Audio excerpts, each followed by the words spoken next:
Hi there, my name is Tracy Martirana from Holistic Wellness with Tracy, and welcome back to my video series about the basics of Ayurveda.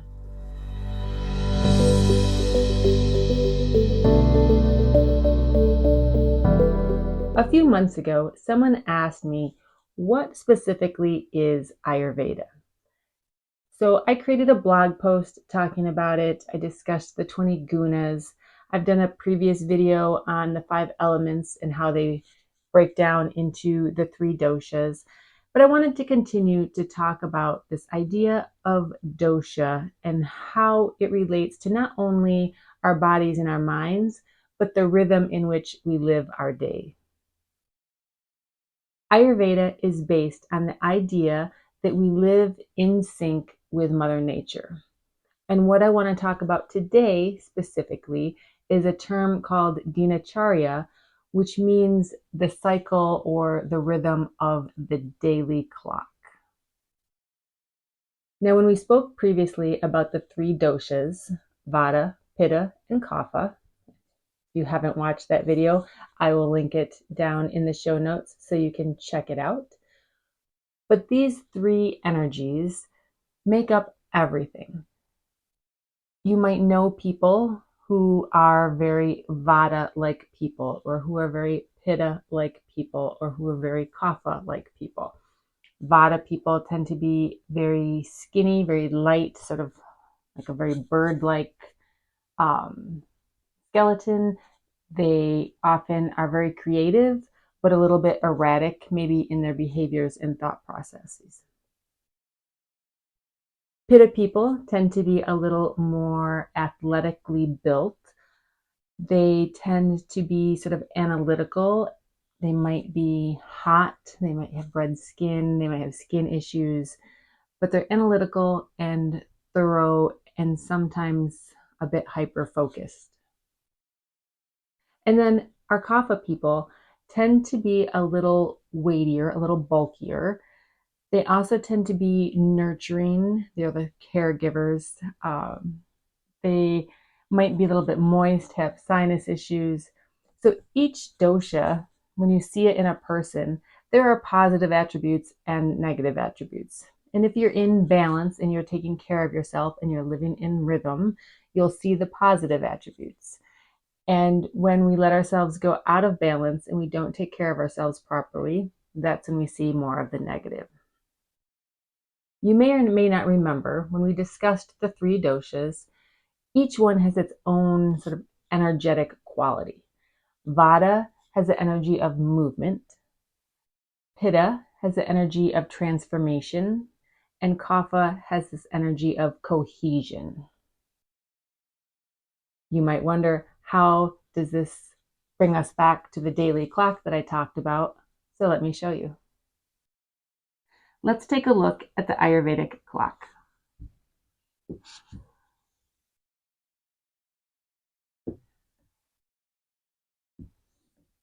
If this is 6, means like 9 would be here, this would be 10, would be 2, 3 would be there.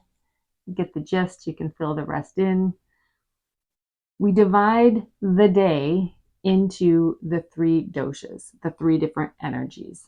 So from 6 to 10, and that's both AM and PM, is the energy of Kapha, which, if you remember, is heavy, slow, but with some endurance. There is strength and endurance in Kapha. From 10 to 2, we have Pitta, which is hot, fiery. It's the energy of transformation. And then from 2 to 6, we have Vata, which is cool and light and is the energy of movement. And I should mention Kapha, the energy of cohesion, which is that building energy of bringing matter together and building something. So that is how the clock gets broken down.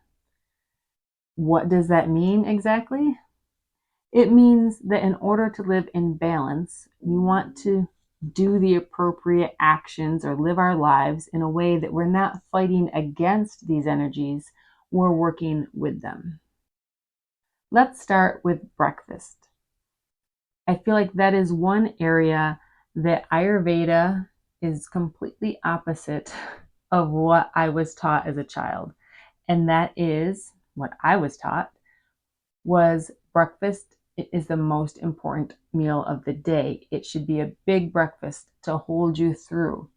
Now, that might be true for people who maybe are farmers or are working outside all day long, doing very physical manual work. They might need a bigger breakfast to hold them through versus someone who's sitting in an office or working at a computer. However, even the big breakfast, you want it to be easily digestible because we're often eating breakfast here in like the early kapha time. So if this is 6 a.m., and it's also meant to be sometime around sunrise, give or take, depending where you are in the world and the time of year. But it's usually somewhere after this, into the kapha time, that we're having breakfast. Kapha is heavy and slow energy. So it's not the time when you're going to be like having a fiery digestion, right? So you want to feed it something, you want to feed your body something light and easily digestible because you're heavy here. This is also the time, though, if you are going to do some real physical work, like working out in the garden, or again, if your job has you out doing physical labor, the morning is the best time for this. Often it's not hot, right? We're not full day sun or full height of the sunshine, right? It's not noon with the sunshine way up here. So it's usually cooler. We are full of kapha energy, which is high endurance energy. So this is the time to really get some physical work done if you have the option of scheduling it into your day. I know you have the job you have. You can't always pick and choose what you're doing with your day, but as much as is in your power to do so, you should do it. Even if it only means you follow this on Saturday and Sunday, then you follow it on Saturday and Sunday. So we do some of our endurance work, our physical work during the kapha time. And then we get into this pitta time where it's fiery and hot. The sun is its highest point in the sky. This is the energy of transformation. So this is the time when we actually want to eat that biggest meal of the day. We want to have our most complicated meal of the day, the one that's going to require the most work to digest it. We want to have it here during this pitta time when the body is fired up and ready to digest. And then as we come into the vata energy here, our metabolism is still pretty high coming out of pitta, and we have that energy of movement in vata. It's a time really to get things done. If you're nearing the end of your day, it's the time to look at that to-do list and start checking some of those things off that you can just, work through real quick and get it done before you get home in the evening to start, your evening routine, whatever that looks like. Which brings us to dinner. Ideally, you probably want to eat dinner towards the end of vata time or at the very early point of kapha. Again, because kapha is heavy and slow, so you don't want to eat a big meal in that kapha time. Another sort of difference of how I was taught to eat as a child and how Ayurveda wants you to eat. Again, according to Ayurveda, we want our biggest meal here in the pitta time, but often that's where I was always taught I'm eating soup or a sandwich or something light here, maybe a salad, and then I'm eating my big meal that's meat and potatoes and vegetables and maybe a salad and dessert. I'm eating that here, and that's not what Ayurveda says. Eat your biggest meal here. If you want to eat meat and potatoes and a vegetable, eat it here. If you want to have dessert, eat it here. Keep this meal light. Make it a salad, make it soup, make it maybe even a sandwich, but light and fairly easily digestible to get you through the evening. Which then brings us into the evening kapha. So we've eaten our light meal, and now we have this whole evening. What do we do with it? This is the high endurance time again. So this is the perfect time to maybe get out and take a walk, or to play with your kids, take them to the playground, go to your kids' sporting events. While you're there, maybe don't just sit, do a little walking around. It is a time to be a little bit active, to burn up any energy during the day that is still hanging out there. Like, right, if you were in an office all day long, this is the time. Get some gentle exercise. You don't necessarily want to do something that's going to rev you all up and get you too hyper and active to be able to go to sleep, but something to burn some calories, burn some energy, and tire you out. Which then brings us to bedtime. As controversial as this may be, you want to be in bed and asleep, if at all possible, before 10 p.m. Now, I have had this conversation with people before, and they've questioned me on this, saying, I am not 80 years old, nor am I 10 years old. Why do I have to be in bed so early? I'm an adult. This is my time to spend time doing what I want to do. Well, this time of pitta, that transformational time, that is a time when we're in deep sleep, or should be in deep sleep, so that our body can detoxify, so that our memories can be stored properly, so that everything that needs to be processed and stored in our body can be taken care of, so that our body can heal itself. This is really important time for both our body and our mind. And if you miss it, there's no getting it back. Every hour that you steal from this time, from that sleep, is time that your body can't get back. Sleeping here, even if you're getting 8 hours of sleep, getting it in all vata and all kapha, you're missing that key transformational energy of pitta, and you will pay for it with either illness or aging, something negative. I'd like to mention this to people because I think it's very interesting. When you stop and think about all of the other species in the world, humans are really the only species that does not prioritize sleep. We push ourselves to stay up and do more and not go to sleep at night when we're tired. Why is that? Why don't we prioritize it? The rest of Mother Nature knows how important it is, and somehow we keep missing that fact. I will let that go. So try to get in bed and asleep by 10 o'clock, at least most nights. It doesn't have to be every night, but as much as possible, so that you can enjoy getting all of the healing benefits of the deep sleep that you get during pitta time. And then as we come into vata, yeah, we're still asleep, but our sleep is starting to lighten, so that as the sun comes up, we begin to slowly wake up.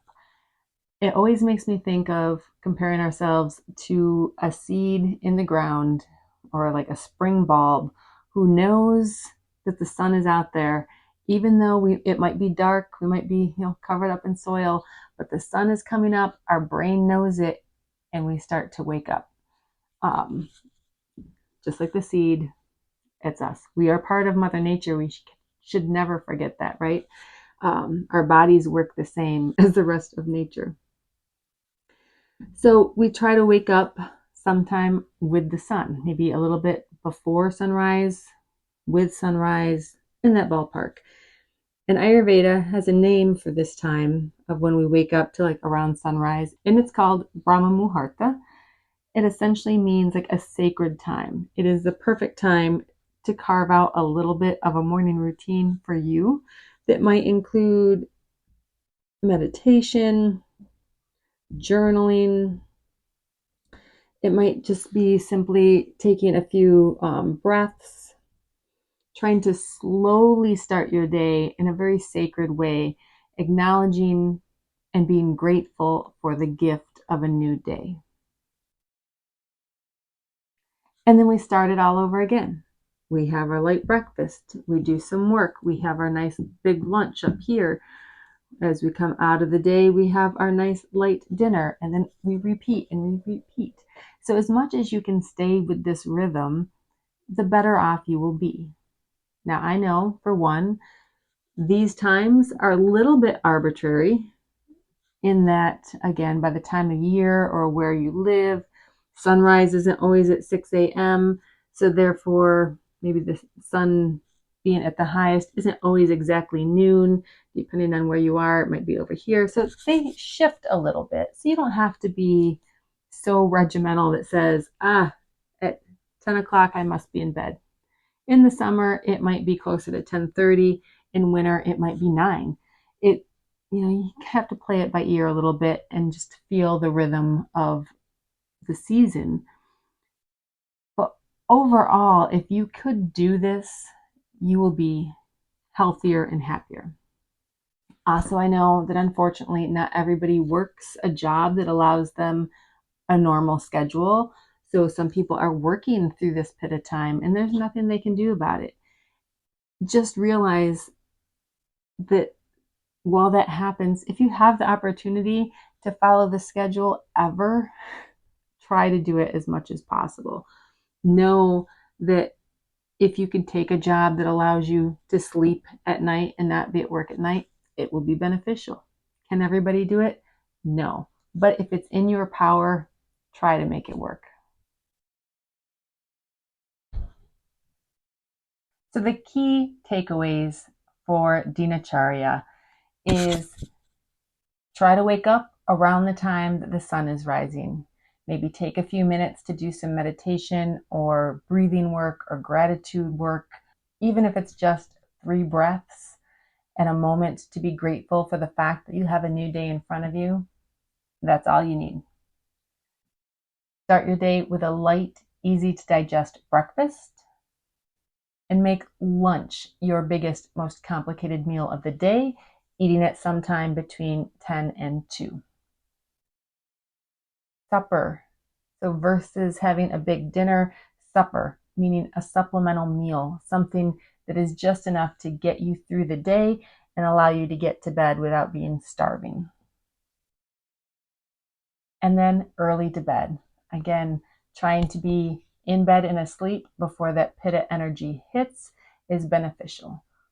Many people who think they're night owls, it's just because they're out of balance and they're not getting to bed before they get that second wind, and they think they have all of this great energy, but really they're stealing from the next day. And lastly, while these are all standard Ayurvedic suggestions, you do always have to use common sense and keep in mind your own situation.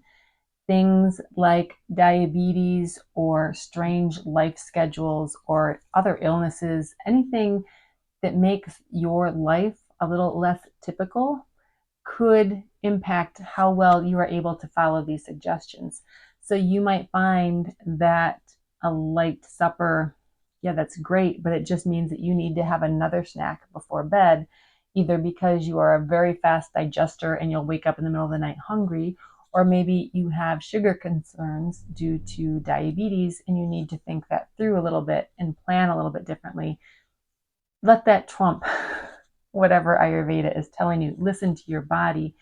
Ayurveda supplies concepts and, I would say, suggestions. They are not strict rules, they're guidelines, knowing that every person is going to have to adjust them slightly for their own constitution, for their time of life, the time of day, the people that they're surrounded with, all of the caveats that go into our life. So use common sense, do what you can, and don't stress about the rest. Thank you for joining me. I hope you enjoyed this video. If you did, don't forget to hit the little thumbs up below to let YouTube know that you enjoyed this content. Again, my name is Tracy Martirana, and I use my knowledge of Ayurveda, nutrition, meditation, yoga, and herbs to bring you information and inspiration to help you live a healthy, happy, and balanced life. Thanks so much for joining me, and have a great day.